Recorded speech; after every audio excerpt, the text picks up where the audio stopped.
No one in Crowley, Texas, expected Lena Morales to come home with the dawn.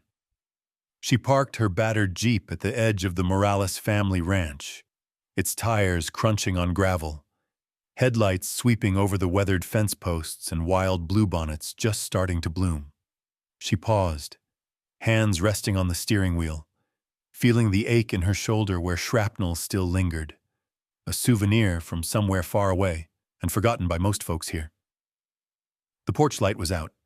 The house felt hollow. Lena stepped out, boots hitting the red dirt.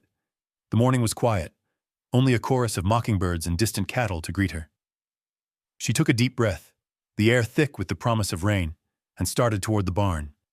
She hadn't told anyone she was coming back. No parade, no welcome sign. Just her and the sound of her own heart pounding. She passed the main barn, and something pulled her to the old Miller shed, a place her father once used for hay and tools, but now half swallowed by weeds. She saw the heavy padlock had been snapped, hanging askew. She felt a surge of unease and hurried, shoving open the warped door. What she saw inside made her stumble back. A horse stood there, gaunt, gray, and barely recognizable under filth and scars. His mane was tangled with wire, his ribs sharp enough to cut. But those eyes... Lena's breath caught. She knew those eyes. Mercury. She dropped to her knees, crawling through the straw. "Mercury, it's me. Oh." She couldn't finish. She fumbled for her phone, hands shaking as she reached out to touch his muzzle, feeling the familiar warmth beneath the grime. Mercury nickered softly, as if unsure whether to trust his own memory. He tried to step forward, but a rusty chain bit into his flank, pinning him to a post. Lena felt rage spike, hot and blinding. Then the weight of heartbreak crashed over her. She saw festering sores, old wounds, the result of deliberate cruelty, not neglect. Someone had done this. Someone she probably knew. Lena took photos, close-ups of Mercury's injuries, the fetid water bucket, the abandoned bags of moldy feed. She propped her phone on a crate, hit record, and spoke, voice rough from dust and fury. "This is Mercury. He served with me in Afghanistan, saved my life more than once. This is how he's been treated since I left. Chained, starved, left for dead. If you care about justice, if you care about animals, help us, please. We need help." She finished, breath trembling, and sent the video to a handful of friends, old army buddies, animal rights folks she trusted, a journalist she met at the VA hospital. She didn't expect what came next. She set to work freeing Mercury, her hands moving with military precision. She yanked the chain free, ignoring the sharp pain as a bolt tore into her palm. Mercury stumbled, but stayed upright, pressing his head into Lena's chest. She wept, silent tears streaking through the dust, then led him out into the daylight, step by painful step. Back at the house, Lena hauled buckets of clean water and mixed oats, humming old corridos to keep Mercury calm. Her mind spun. Who would do this? She made a list. Neighbors with grudges, the new sheriff who always eyed her suspiciously, Vernon Pike, the rich rancher whose trucks she'd seen too many times near abandoned barns. That night, as a summer storm rolled in, Lena sat beside Mercury in the barn, patching his wounds as thunder cracked overhead. Her phone buzzed and wouldn't stop. Messages poured in. Veterans, animal lovers, strangers from as far as Seattle and Miami. Someone had posted her video. It was already climbing the charts, shared and reshared by everyone from high school classmates to influencers with millions of followers. The town erupted. Some people cheered Lena on, promising to bring food and blankets, swearing to find whoever was responsible. Others accused her of stirring up trouble, of embarrassing Crowley for 15 minutes of fame. Lena didn't care. She had Mercury, and that was enough. But the phone calls kept coming. News vans rumbled down the county road. The sheriff knocked at her door and warned her, quietly, "You'd best let this die down, Lena. Don't make enemies you can't handle." She watched his taillights disappear into the rain and wondered if he meant it as a threat or a plea. The next morning, Lena woke to find someone had slashed the tires on her Jeep. Spray paint streaked her fence. "Go home, traitor!" She laughed, short, bitter, and kept feeding Mercury, brushing out his mane, refusing to be cowed. All she wanted was justice. All she had was her courage. As the sun rose over the battered Morales ranch, Lena looked at Mercury, at the scars on both their bodies, and knew this was only the beginning. The video Lena posted didn't just go viral, it exploded. By noon, every major network in Texas was calling her phone. CNN and Fox News each sent crews rumbling down the gravel road, jostling for the best angle of Mercury grazing behind the battered Morales fence. In the shade of the barn, Lena watched her warhorse take his first unchained steps in months, each stride both triumphant and shaky. He still limped from old wounds, but there was steel in his eyes. Crowley changed overnight. Animal rights activists, veterans in faded camo, students with homemade Justice for Mercury signs. Suddenly, the quiet town was crawling with people. Trucks lined the highway, and drones buzzed overhead. The air was electric with outrage and hope, the kind that sparks movements, but also starts fires. With the spotlight came the storm. Some locals dropped off hay, apples, even handmade banners with Mercury's name painted in red and gold. Others hurled insults as they drove by, their faces twisted with resentment. Lena stood her ground. She made it clear she wasn't going to leave. She wasn't backing down. She didn't have to wait long for the real pushback. Vernon Pike, the wealthiest man in town, arrived with a pair of lawyers and a hard smile. He wore a crisp white shirt, boots polished to a mirror shine, and a Stetson that shaded sharp, calculating eyes. "Lena, you're stirring up trouble where there's none," he drawled, his voice carrying enough weight to silence the wind. "You think you're helping this community, but all you're doing is making a spectacle. You're hurting good people's names. You're going to stop this, right now." Lena met his stare without flinching. "Mercury nearly died because someone in this town wanted him to suffer. I'm not stopping until whoever did this is held accountable. If that's a problem for you, Vernon, you're welcome to call the sheriff." His smile faltered, just for a second. "You'll regret this. You don't know the enemies you're making." But Lena had faced worse. She'd fought in mountains halfway across the world, lost friends in gunfire and sand. The threats of a Texas cattleman didn't shake her.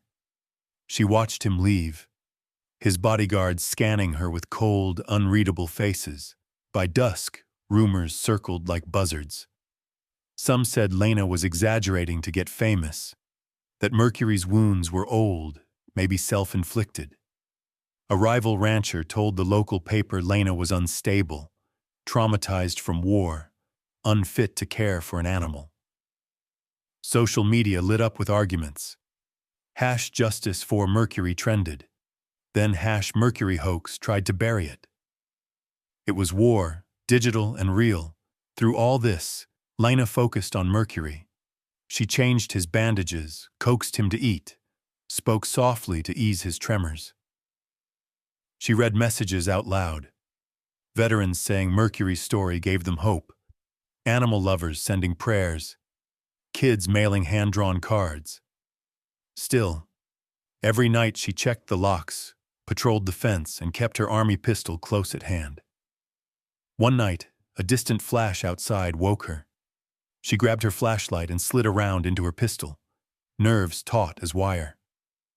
Thunder rumbled, masking footsteps in the wet grass. Mercury nickered, uneasy. Suddenly, the air reeked of gasoline. Lena crept around the barn, her heart pounding in her throat. In the darkness, she spotted two shadows hunched by the porch, one with a jerry can, another with a lighter trembling in his fist. "Hey!" she shouted, gun raised. They froze, the lighter flaring for an instant before a gust snuffed it out. One ran, slipping on wet grass, crashing through the fence. The other tried to set the porch ablaze, sparks flying, but Lena fired a warning shot into the air. Mercury screamed, a piercing warhorse cry that echoed across the fields. The would-be arsonist dropped the can, hands up, eyes wide. Lena held her ground, never blinking, until the man bolted into the darkness, leaving the house and Mercury safe. When the sheriff finally arrived, he looked weary, his eyes shadowed by secrets. "Lena, I told you. This is going to get worse before it gets better," he muttered, surveying the gasoline-soaked porch. Lena didn't answer. She wrapped her arms around Mercury's neck, tears stinging her eyes. "They're not going to scare us away. Not tonight. Not ever." The attack cemented Lena and Mercury's bond, forging them into something more than survivor and horse. They were a unit again, back to back against a world that wanted them silent. The story grew. Animal rights organizations offered legal help. A local vet, Miss Janine, showed up with supplies, hugging Lena so tight she almost forgot how to breathe. "You're not alone, sweetheart," Janine whispered, pressing ointment and fresh bandages into Lena's hands. The morning after the arson attempt, Lena filmed a new video. This time, Mercury stood beside her, battered but defiant. "Last night, someone tried to burn our home down," Lena said, voice calm and clear. "We're not leaving. We won't stop fighting for justice. If you believe in what we're doing, stand with us. Don't let fear win." The video racked up 1 million views before sundown. Crowley was split down the middle. Some neighbors started bringing warm bread and cold lemonade. Others kept their distance, muttering about outsiders and troublemakers. Vernon Pike's threats grew more brazen. A brick crashed through Lena's window. She picked it up, hands steady, and threw it back into the night. But as Mercury healed, Lena felt something shift. The fear was still there, but now so was hope. A stubborn, growing light that refused to be snuffed out. The morning after the attack, Lena awoke on the barn floor, her head pillowed on a saddle blanket, Mercury breathing quietly beside her.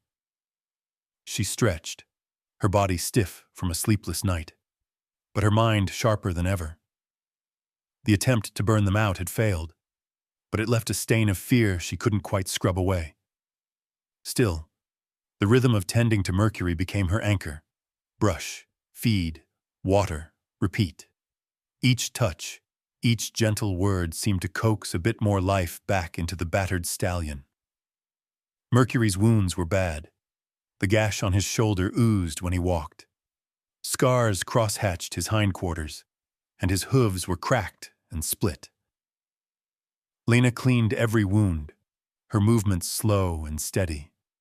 She hummed, sometimes whispering the Spanish lullabies her abuela used to sing, the old barn filled with the soft sounds of healing. Word of the arson attempt spread fast. Some neighbors crossed the road to hand her supplies, a bag of carrots, antiseptic, a battered first aid kit. Others still passed in silence, staring straight ahead, fear or shame pinching their faces. Lena accepted it all with a polite nod. She couldn't afford to show weakness now. On the second afternoon, a battered pickup rolled up the drive. Out stepped Miss Janine, the retired ranch nurse who delivered half the babies and more than a few foals in Crowley for 40 years. Her gray hair was pinned up tight, her eyes clear as spring water. She moved with the quiet authority of someone who'd seen it all. Lena barely had time to greet her before Janine had her rolling up Mercury's blanket and prepping syringes. "You need a hand, or you wouldn't have let yourself get run down like this, Janine said, not unkindly, as she cleaned Mercury's wound. No one does this alone, honey. Not in this town. Not anywhere. As the days passed, Lina started to notice a new presence at the edge of the ranch. Someone watching from the fence line, always just out of sight. One afternoon, as she filled Mercury's water trough, she heard a scuffle and a soft, high voice. Turning, she found a skinny girl, maybe 12 or 13, with big glasses and hair in two tight braids, peeking nervously from behind a mesquite tree. "Hi," the girl said, barely above a whisper. Is that Mercury? The horse from the news?" Lena nodded, wiping her hands on her jeans. "That's him. You want to come closer?" The girl hesitated, then stepped forward, eyes wide. She kept glancing over her shoulder, as if afraid of being seen. "My name's Willow. I brought him these."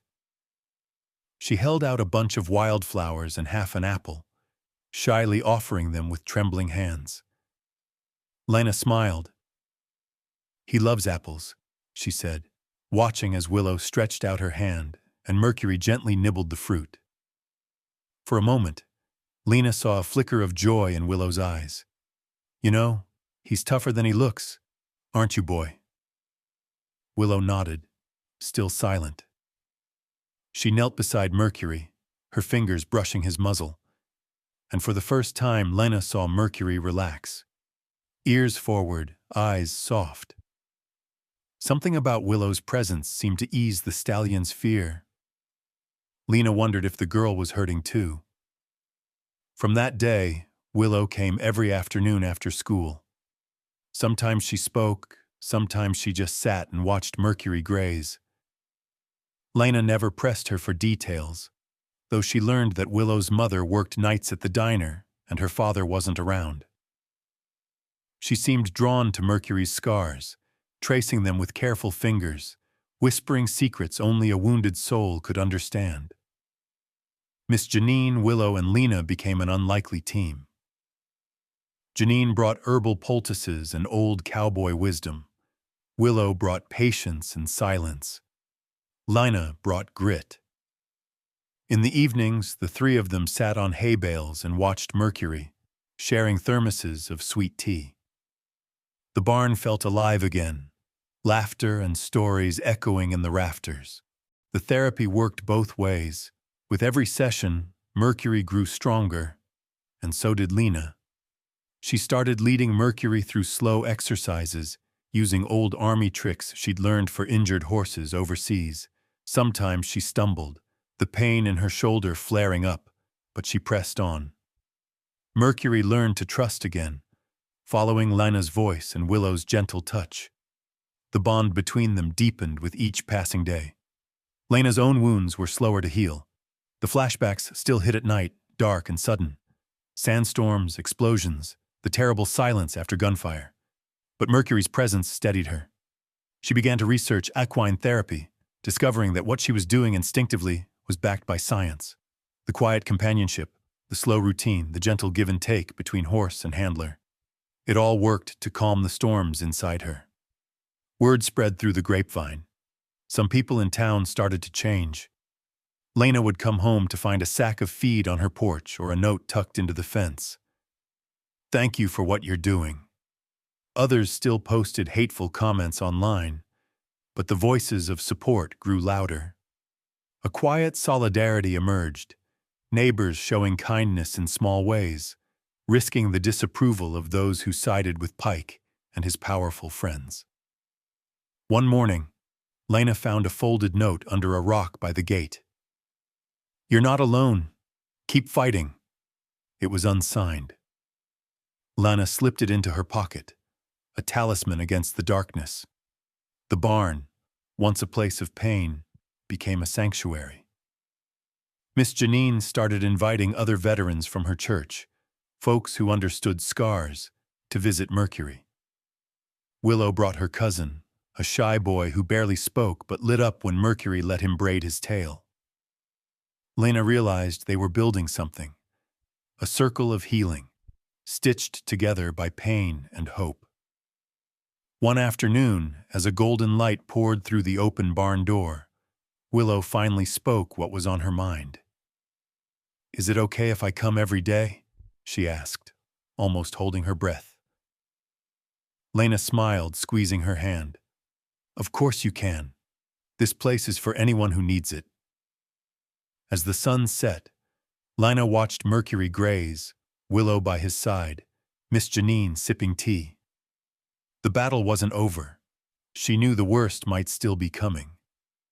But in that moment, surrounded by quiet solidarity, Lena felt something she hadn't in a long time. Hope.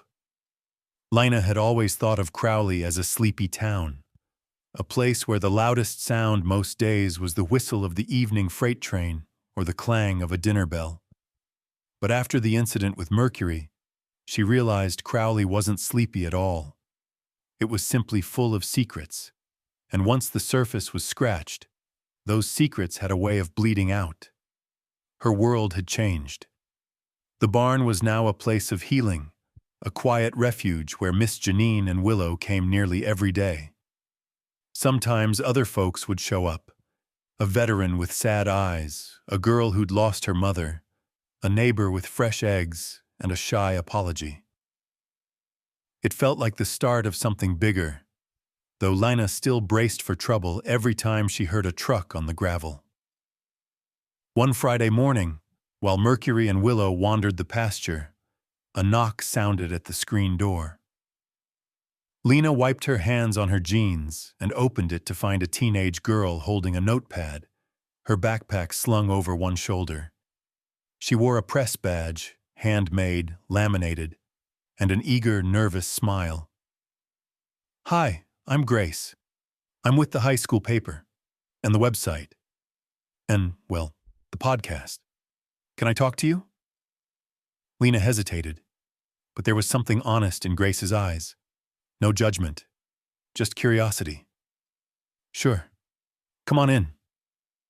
Grace perched on a kitchen stool, her pencil dancing over the page as she asked question after question. How did Lena know Mercury was hers?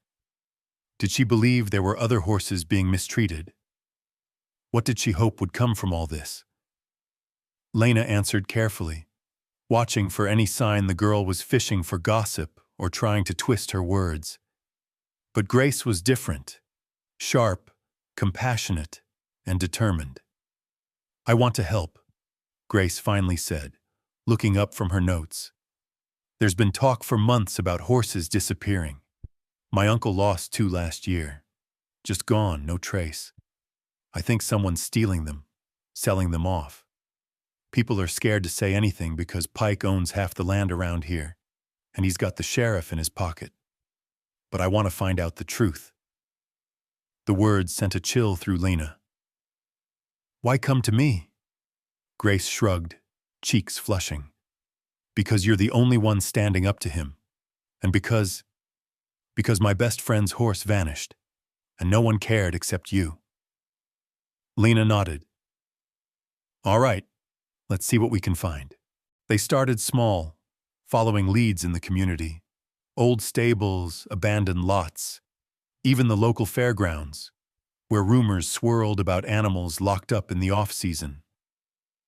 Grace proved herself invaluable, asking questions that made grown men nervous, snapping secret photos, connecting dots that Lena might have missed. Meanwhile, life at the ranch moved forward.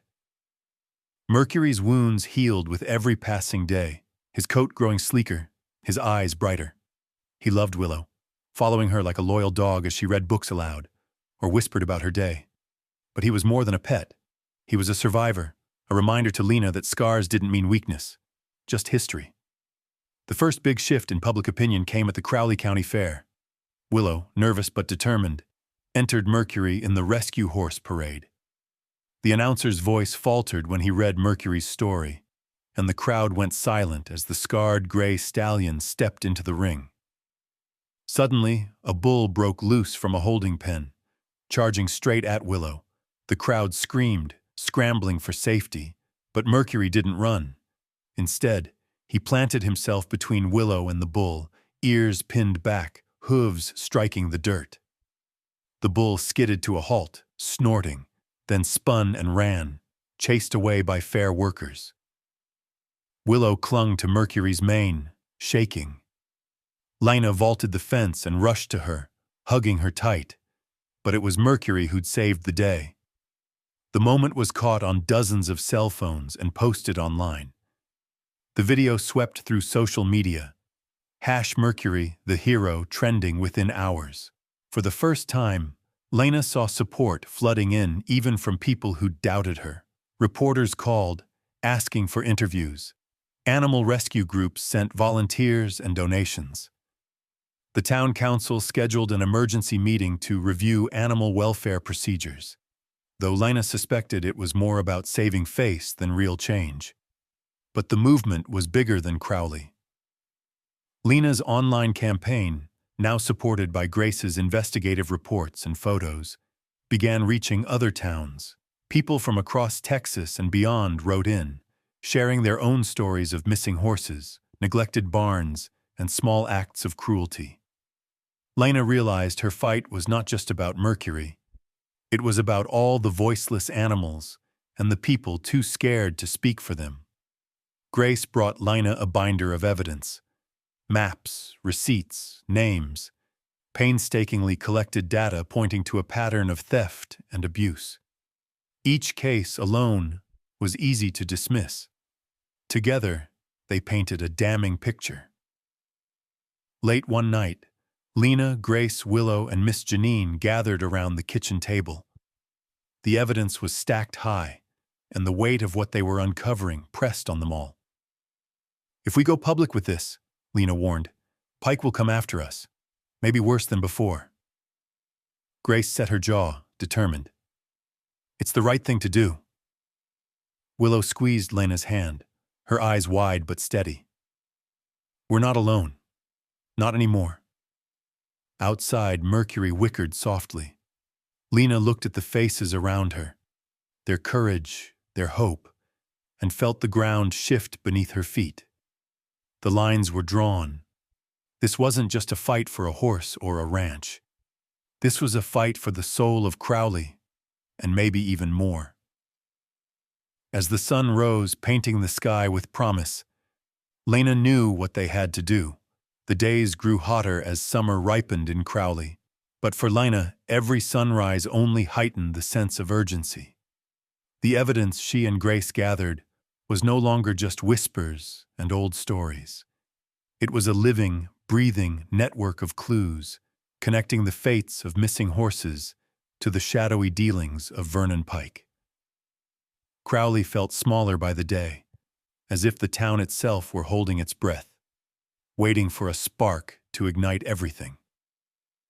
Lena spent her days tending to Mercury, who grew stronger, his gray coat gleaming beneath the Texas sun. Willow was always nearby, quietly reading or simply sitting in the grass as Mercury grazed. Sometimes she'd braid flowers into his mane and hum lullabies, the gentle music carrying across the pasture. The bond between girl and horse was nearly magical, and Lena often caught herself watching, reminded that hope could flourish even in the darkest soil. But at night, Lena's mind churned with plans. Grace's binder of evidence kept growing. Receipts for bulk feed delivered to empty addresses, photos of Pike's trucks moving through back roads in the dead of night, whispered testimony from a ranch hand who claimed to have seen horses locked up in the farthest fields of Pike's estate. The truth was getting clearer and more dangerous. One evening, Lina, Grace, Willow, and Miss Janine huddled in the Morales kitchen, windows drawn tight against prying eyes. Grace laid out the plan in a low voice. "There's a stable out on Pike's north property line. No one goes there except at night. That's where the horses are." Miss Janine frowned, stirring her tea. "If he catches you on his land—" "I know," Lena said, "but we need proof. If we want the law on our side, we have to show what's happening. Pictures, videos, whatever we can get. Willow bit her lip, eyes huge. What if something goes wrong? Lena squeezed her hand. We're careful. No heroics. We're not alone anymore. Grace smirked. I might not be in the army, but I'm good at sneaking around. Journalism 101, they agreed. Midnight. Grace would bring her camera and a flashlight. Lena would bring her old army radio and the .38 she kept locked up for emergencies. Miss Janine insisted on driving them to the edge of Pike's property and waiting in her truck, just in case. As the clock crept toward midnight, Lena found herself pacing the barn. Mercury watched her, head tilted, as if sensing the tension. She stroked his nose, whispering, "Stay strong for Willow. I need you. She needs you." Mercury nudged her, his breath warm and steady, and Lena felt a surge of courage. The night was moonless and thick with humidity. Miss Janine dropped them a quarter-mile from the fence line, headlights off. They moved through the underbrush, Grace leading the way with feline grace, Lena close behind. Every snap of a twig made Lena's pulse race. They ducked under the wire fence and crept along the property's edge, the old stable looming in the shadows. They found a broken window near the back, its glass crusted with dirt. Lena boosted Grace through, then climbed in after her. The air inside was heavy with the smell of sweat, manure, and something worse, fear. Flashlight beams danced over the scene. A row of stalls, some empty, others holding horses in worse shape than Mercury had ever been. Some bore military brands, coats caked with mud and old blood. Lena's throat tightened. These were war horses, abandoned heroes, just like Mercury. Grace snapped photo after photo, hands trembling. Oh my God, there's so many. A low whinny echoed from the darkest stall. Lena crept closer, finding a chestnut gelding, ribs showing, eyes wild. She whispered soft words in Spanish, letting him smell her hands, and he quieted. Lena wanted to scream, at Pike, at the sheriff, at everyone who'd turned away from this cruelty. In a tack room, Grace found ledgers, scribbled names, dates, prices. Lena recognized a few, horses from neighboring towns, even states away. Evidence of trafficking, hidden in plain sight. Suddenly, headlights swept over the stable wall. Lana Frozov voices, sharp and angry, cut through the night. Pike's men doing a late check. We have to go, Lena hissed. Now, out the window. They scrambled, but Lena paused, eyes locking with the chestnut gelding. We'll come back, she promised. Grace slipped outside, clutching the camera and ledgers, while Lena eased the window shut. They crept through weeds, hearts pounding, as the truck rumbled closer. One of Pike's men got out, cigarette glowing in the darkness, footsteps crunching only feet away. Lena held her breath, counting the seconds. When the man turned, muttering, they dashed across the fence line and into the night, lungs burning. Miss Janine was waiting, engine running. As they slid into the truck, Grace gasped, "We got it, all of it. Photos, names, everything." Back at the ranch, Lena exhaled for the first time. The evidence was damning, enough to force the sheriff's hand, enough to go public if the sheriff tried to cover it up. But what haunted Lena most were the eyes of those horses, pleading for rescue. She didn't sleep that night. Instead, she started planning. They'd need more than outrage. They'd need action, and fast. Lena called trusted friends from her army days, reaching out to animal rescue groups already following the story. She organized a midnight rescue, coordinating volunteers, transportation, and safe places to hide the horses. The next night, under the cover of darkness, Mercury led the way. Lena, Grace, Willow, Miss Janine, and a handful of determined locals broke open the stable doors. Mercury's steady presence calmed the terrified horses, and one by one, they guided them to safety. Dawn found them back at the Morales ranch, surrounded by rescued animals, battered but alive. Lena looked at Mercury, tears shining in her eyes. "You did it, old friend," she whispered. "You showed them what courage really means." The war wasn't over, but the truth could no longer be hidden. Crowley's weekly farmers' market had always been a sleepy affair, with old men playing dominoes and kids chasing stray chickens under the oaks. But this Saturday, it felt like the center of the universe. TV vans lined Main Street, national reporters angled for interviews, rumors swirled about a big announcement. Nobody knew what, but everyone was buzzing, waiting for fireworks. Lena barely slept the night before.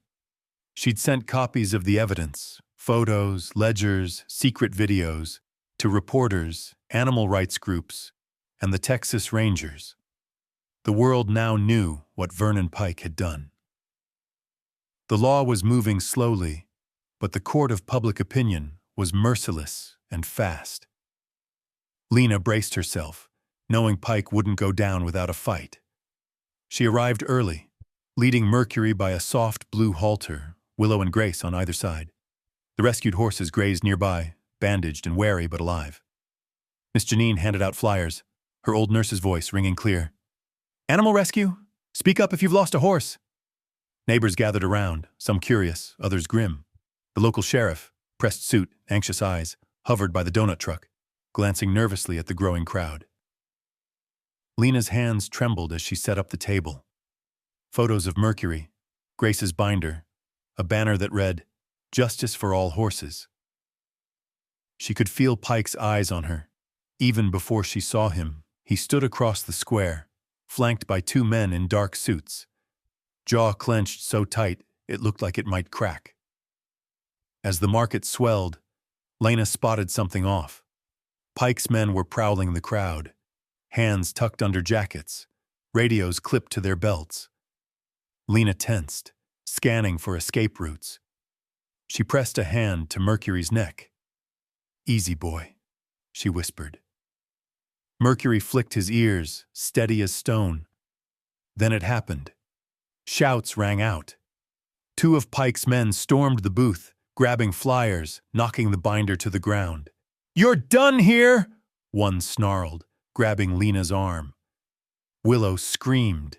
Mercury reared, hooves slashing the air. Chaos erupted. Vendors shouted. Someone yelled, "He's got a gun!"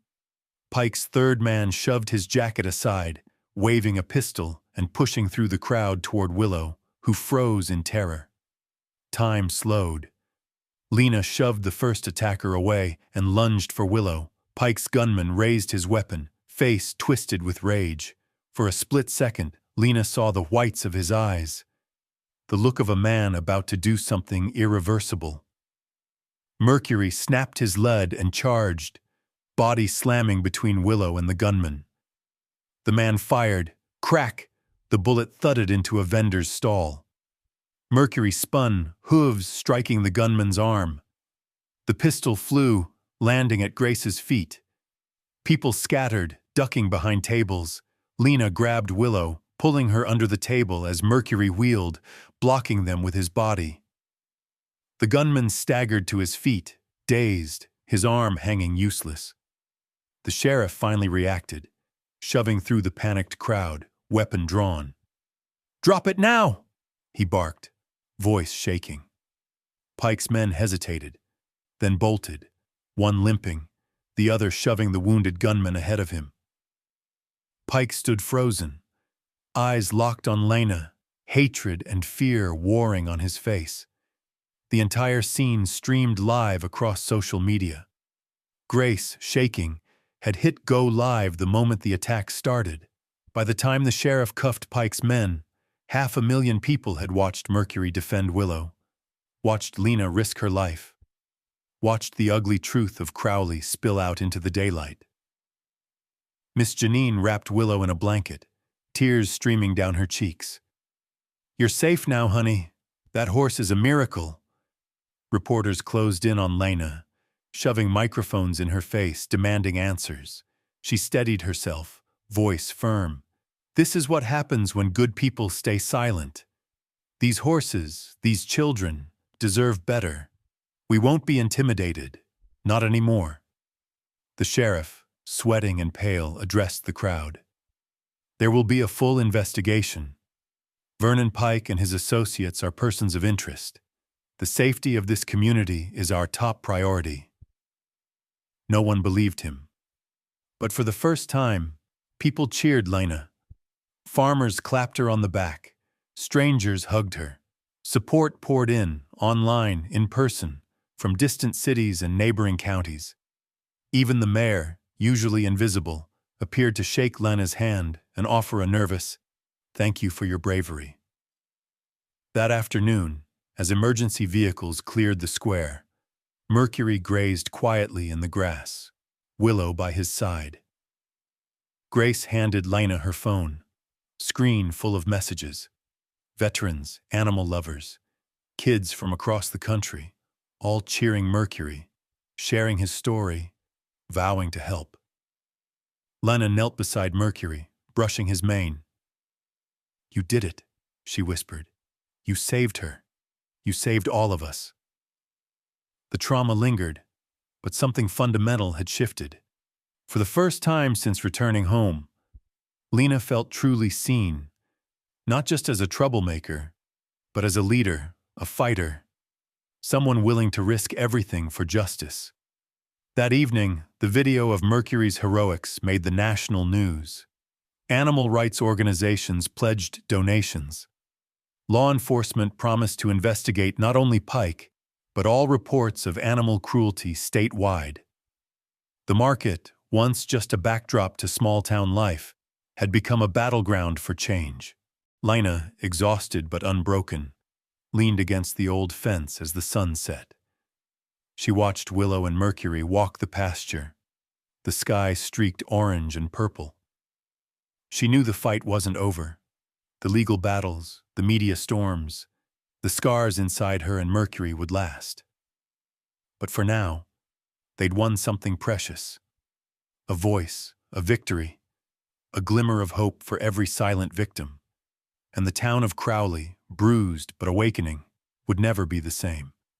Crowley hadn't seen a day like this in decades. By the time the dust from the market settled, the whole state of Texas seemed to have its eyes on the little town. Pike's men were in custody, their mugshots flashing across local news and social feeds. The sheriff, who once looked the other way, was suddenly cooperative, his badge gleaming, his voice extra careful, as state investigators rolled into town. Lena barely had time to process what had happened. She stood outside the Morales barn, reporters clustered by the fence, microphones pressed forward. Mercury grazed in the background, a living symbol of endurance, bandaged but dignified. Lena answered questions with the calm of a seasoned soldier, never letting them see how her hands trembled just out of sight. By noon, a formal indictment had landed. Vernon Pike, charged with animal cruelty, illegal trafficking, and conspiracy. The sheriff, too, under investigation for dereliction of duty. The news crackled through the community, some people cheering, others retreating into their homes, afraid or ashamed of how long they'd looked away. Grace, now considered the teen reporter who broke the case, became an overnight sensation. Her podcast surged in listeners. Animal rights groups, veteran advocates, and child welfare organizations reached out, eager to help or share their own stories. Crowley's school even held an assembly where Grace, shy and blushing, spoke about courage, truth, and Mercury's heroism. The trial drew a crowd so large they had to move it to the county courthouse in the next town over. Lena, Willow, Miss Janine, and Grace rode together, nerves knotted in their stomachs. Mercury came too, led into the courthouse lawn as living evidence, his military brand and healed scars plain for all to see. Inside, the tension was thick. Reporters packed the pews, their laptops humming. Animal welfare banners hung beside flags. On the stand, Lena described everything: how she'd found Mercury, the rescue at Pike's hidden stable, the attack at the farmer's market. She looked at Pike, who stared back, defiant and pale. Grace took the stand, voice trembling but clear as she recounted her investigation. The judge listened intently, asking about missing horses, altered records, and Pike's influence over town officials. Miss Janine testified about Mercury's wounds and the others they'd rescued, her words a mix of medical detail and quiet heartbreak. Then came a string of witnesses: ranch hands, former friends of Pike, neighbors whose horses had vanished. Each added another thread to the tapestry of wrongdoing. The most powerful moment came when Willow stepped up, her small voice describing how Mercury had shielded her from the gunman, how she'd found hope in the company of a battered horse. Mercury stood quietly outside, but his presence was felt everywhere. Children drew pictures of him, reporters snapped photos. The judge even asked to see him during a recess, running a gentle hand down Mercury's neck. The trial became more than a legal reckoning. It was a public unburdening.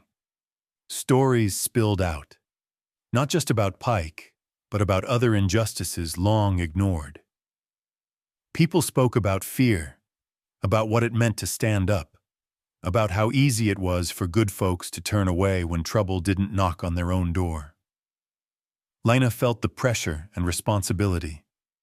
She'd started this fight for Mercury, but now it was about all the wounded, voiceless beings, human and animal, who needed someone to stand up for them. She spent her nights reading letters from veterans who'd found new purpose, from children who wanted to help, from families who offered donations and prayers. The day the verdict came, the courthouse steps overflowed with supporters and cameras. The judge, his voice solemn, delivered a verdict of guilty on all major charges. He spoke at length about the duty of a community to its most vulnerable, calling the case a turning point for animal protection and justice statewide. He issued a landmark ruling. Not only was Pike sentenced to prison, but sweeping reforms were ordered for all Texas counties: mandatory animal welfare training, stricter regulations, funding for equine therapy programs. The courtroom erupted. Reporters shouted questions. Grace hugged Lena, tears running down her face. Willow buried her face in Mercury's mane, sobbing with relief and joy. For Lena, the victory was bittersweet. Justice had been done, but the wounds, on Mercury, on the town, on herself, would take longer to heal. She saw the toll it had taken on everyone who dared to step forward. But she also saw something new. A town changed by the fight. Neighbors who spoke up instead of staying silent. A generation of kids who now knew what courage looked like. That evening, as Crowley buzzed with celebration and protest in equal measure, Lena slipped away to the barn. She found Mercury grazing with Willow and Miss Janine. Grace sat nearby, typing her next article, her face lit by the glow of her phone. Lena knelt by Mercury, pressing her forehead to his. "You did good, old friend. We all did. We showed them what justice can be." Willow reached over, placing a small blue ribbon in Mercury's mane. "He's a hero. You both are." For the first time since returning to Crowley, Lena felt a weight lift.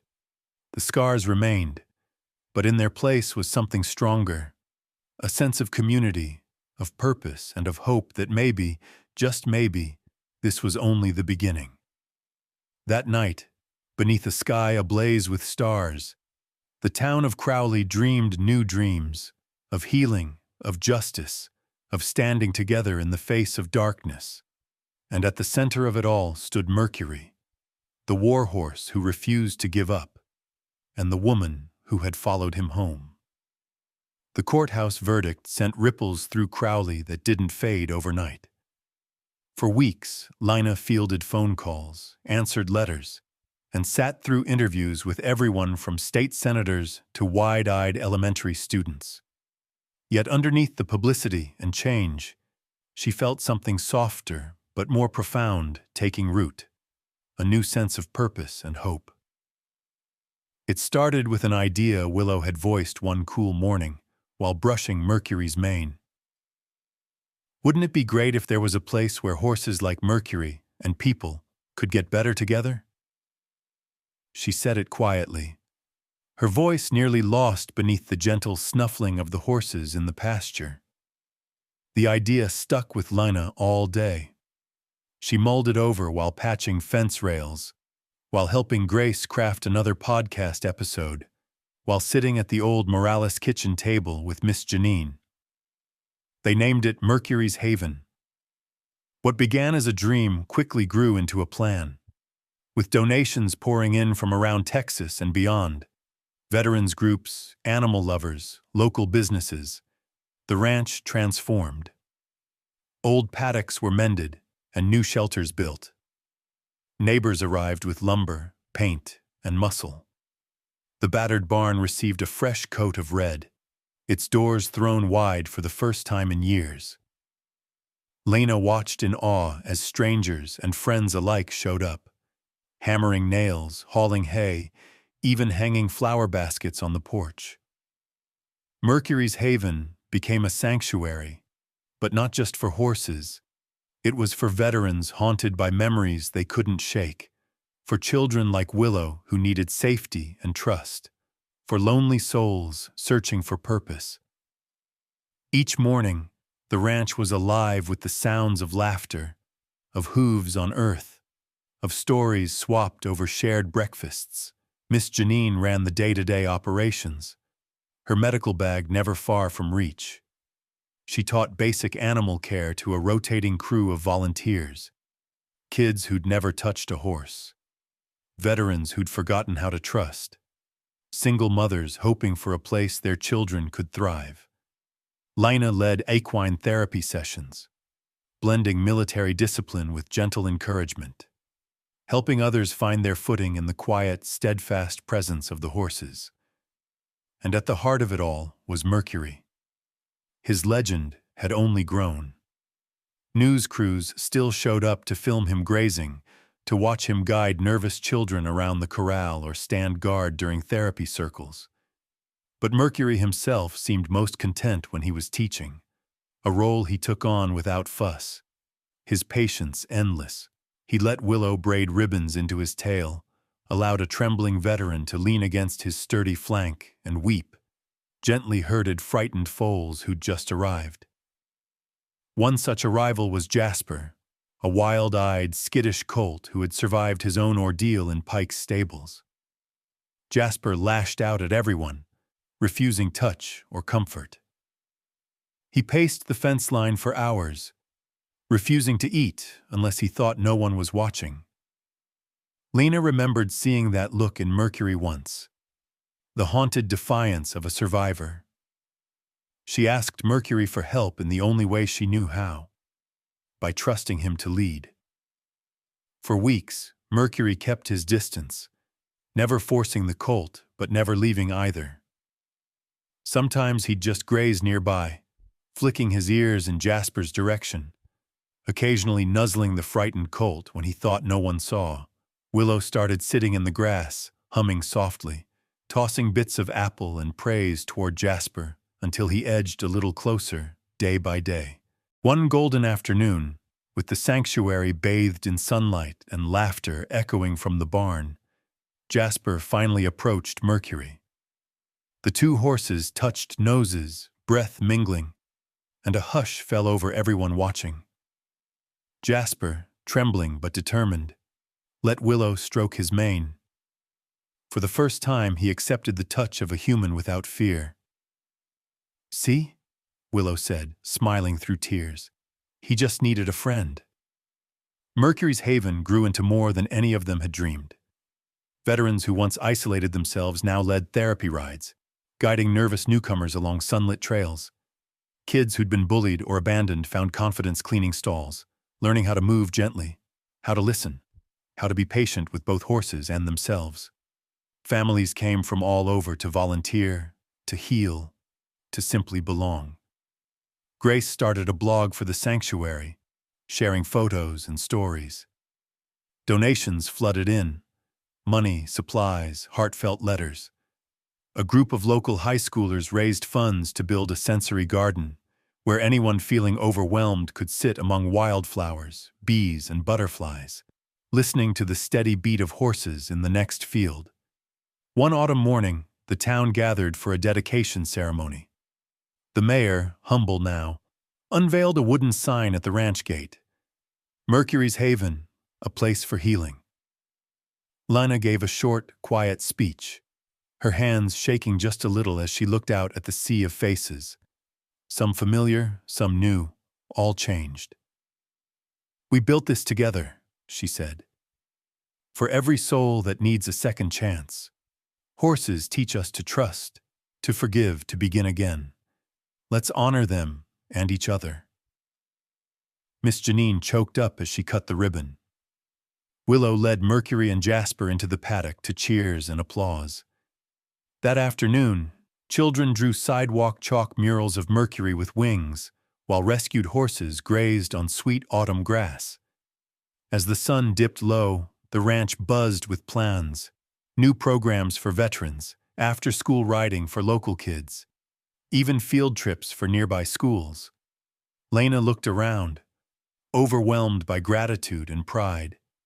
The pain of the past was still there, but so was the proof that hope could take root in any ground, given enough time and care.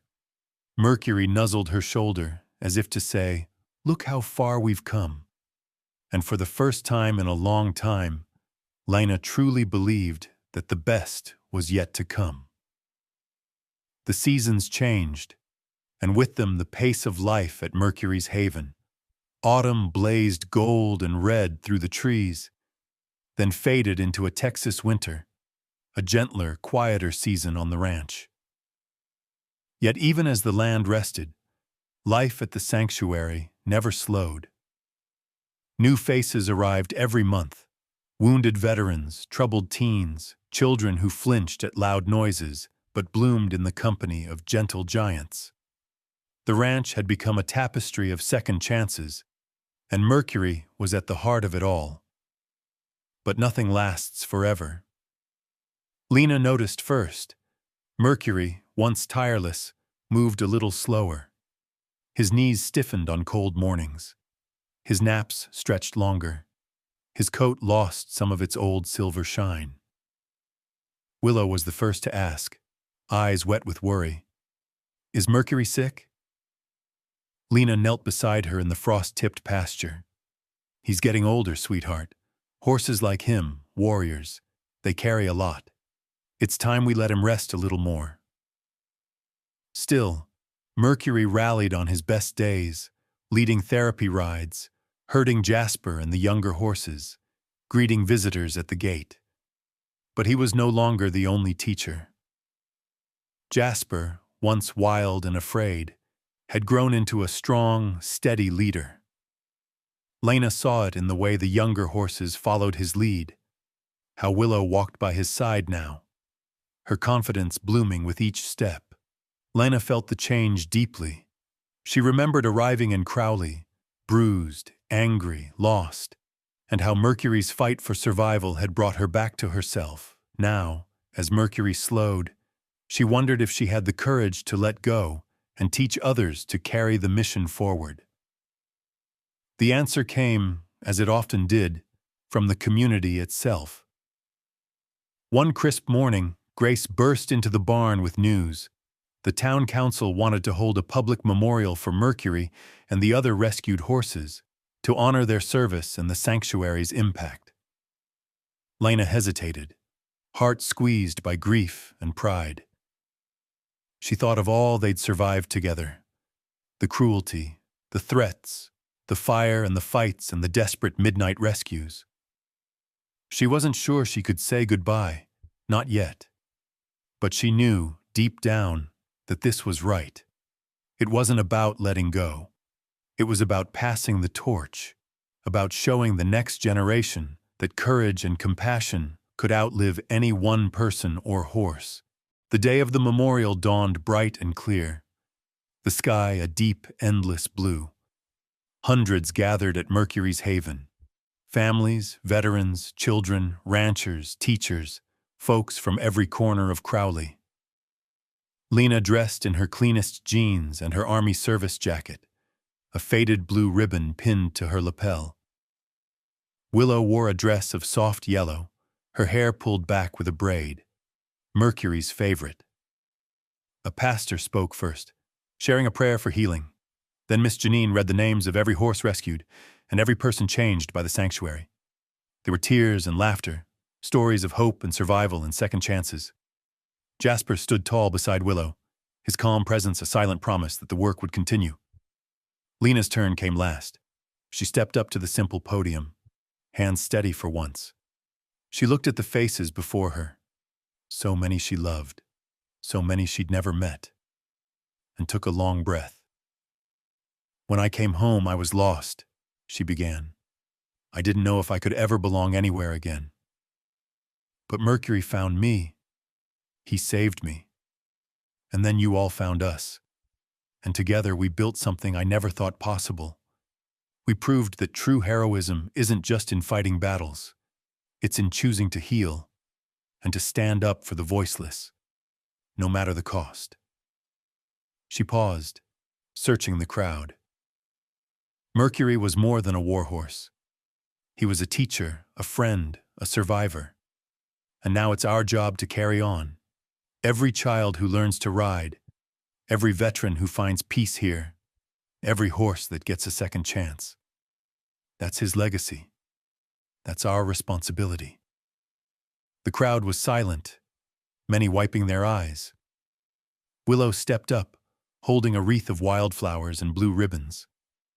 She walked to Mercury, old but proud, head high as ever, and draped the wreath over his neck. "Thank you, Mercury," Willow whispered, her voice trembling but clear. Jasper nudged Mercury's shoulder, and for a moment it felt as if the torch had been physically passed, from one survivor to the next. The horses grazed together while children and adults mingled in the pasture, sharing memories and dreams for the future. As the ceremony wound down, Lena wandered the sanctuary, seeing it through new eyes. Children ran in the fields, their laughter ringing like bells. Veterans swapped stories at the picnic tables, their postures relaxed for the first time in years. The old barn was strung with lights, and families snapped photos beneath the new sign, "Mercury's Haven, a place for healing."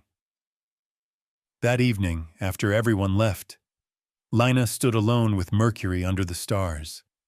She stroked his graying mane, her heart full and aching. "You showed me how to fight, how to forgive, and how to let go," she murmured. "Your story isn't ending, old friend. It's just beginning in every life you've touched."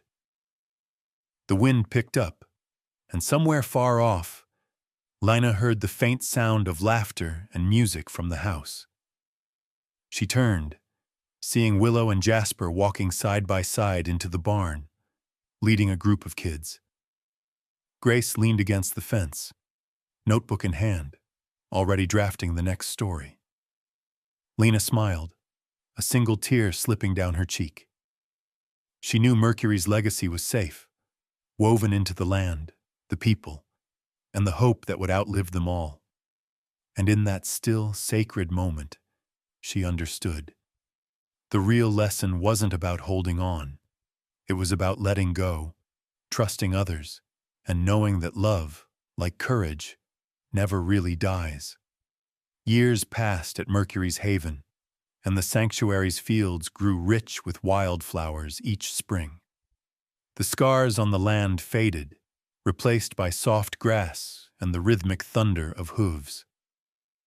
The old barn, once battered and forgotten, now stood proud, a place of laughter, learning, and gentle healing, etched with memories too many to count. Lena watched all of this unfold from her kitchen window each morning, coffee in hand, her heart both lighter and wiser. The world outside had changed. Crowley had become a town known not for its secrets, but for its courage. Reporters still visited, but so did busloads of schoolchildren, groups of veterans, and families driving hundreds of miles to see the miracle with their own eyes. Some came for the horses. Some came to find a little hope. Jasper had grown into a magnificent stallion, gentle yet strong, a leader among the herd. He often took new arrivals under his wing, especially the nervous ones, the ones with wild eyes and flinching hearts. Willow, taller now and more confident, was his constant companion, leading therapy rides and helping train younger volunteers. She had become a mentor to others, her quiet kindness a balm to anyone who needed it. Grace, ever the storyteller, published a book about Mercury's journey and the community's transformation. It became a bestseller, but what mattered most to her was the ripple effect. The hundreds of letters she received from people who had been moved to start their own rescues, their own havens for animals and people alike. She never stopped writing, her words lifting the veil for others who needed to believe in a second chance. Lena herself took on a new mission. Inspired by what Mercury had done for her, she began a national equine therapy program for veterans, partnering with organizations across the country. She traveled more than she ever expected, sharing her story and Mercury's legacy, speaking to packed rooms and quiet groups, always reminding them that true heroism wasn't just found in battle, but in every choice to heal, forgive, and stand up for the voiceless. Every anniversary of the rescue, the community gathered at Mercury's haven. Children, some now teenagers, some with children of their own, returned to walk the fields and brush the horses. Veterans sat beneath the old oaks, telling stories, their faces more relaxed, their eyes brighter than when they first arrived. There was always music, always laughter, and always a moment of silence for Mercury and all the animals and people whose courage had brought them together. Lena never stopped missing Mercury. His portrait hung in the barn, surrounded by ribbons and handprints, the focal point of the sanctuary. On quiet mornings, she'd find herself talking to that portrait, sharing her fears and hopes, remembering the way Mercury's steady gaze could calm her, even on the darkest days. Sometimes, she'd catch a glimmer of his spirit in Jasper's protective stance, or in the soft nuzzle of a young colt learning to trust for the first time. It was at one such gathering, many years after Mercury's passing, that Lena truly saw the legacy he left behind. Jasper led the herd with Willow by his side, their confidence anchoring the entire sanctuary. Children crowded around, brushing manes and giggling as the horses snorted and whinnied. A group of young veterans cleaned stalls, telling stories about their own scars, no longer hiding, no longer ashamed. A new family arrived, their little girl pale and quiet, clutching her mother's hand. Lena watched as Willow greeted her, kneeling to speak softly, inviting her to meet Jasper. The girl hesitated, then reached out, her face lighting up as Jasper gently lowered his head. The mother wept quietly, relief and hope mingling in her tears. "Is this what Mercury wanted?" Willow asked Lena that evening, as the sun dipped low and the horses grazed in the golden light. Lena smiled, her heart full. "He wanted us to heal. He wanted us to help each other, no matter how hard it got. That's the legacy. Every time someone finds hope here, every time a horse finds a home, we keep his story alive." Grace joined them on the porch, her notebook in hand. People all over the country are building their own havens now. One act of courage. It's like dropping a stone in a pond. The ripples just keep going. Miss Janine, hair now silver white, nodded from her rocking chair. I used to believe some wounds never healed. I was wrong. This place, these people, it's proof. That night, as the sanctuary settled into peaceful darkness, Lena took one last walk through the fields. She paused by Mercury's favorite spot, looking out at the stars. The pain of his loss had softened, but his presence was everywhere. The gentle wicker of jasper, the laughter of children, the quiet strength of a town that had chosen hope over fear. At the front gate, a wooden sign welcomed new arrivals. Mercury's Haven, a place where every soul deserves hope. Beneath it, a smaller plaque read, "Compassion is a ripple. One brave act can transform a community, inspire a nation, and turn wounds into new beginnings. If Mercury's story moves you, keep it alive, because every soul, human or animal, deserves hope." In the final golden glow of dusk, Lena saw the community gathered by Mercury's portrait, arms linked. Children, veterans, families, and horses all together, united not by pain, but by the story they now shared. She closed her eyes, breathed deep, and let gratitude fill her. For in Crowley and far beyond, Mercury's legacy was alive. And as long as there was someone willing to fight for the voiceless, to offer a hand or a gentle word, there would always be hope.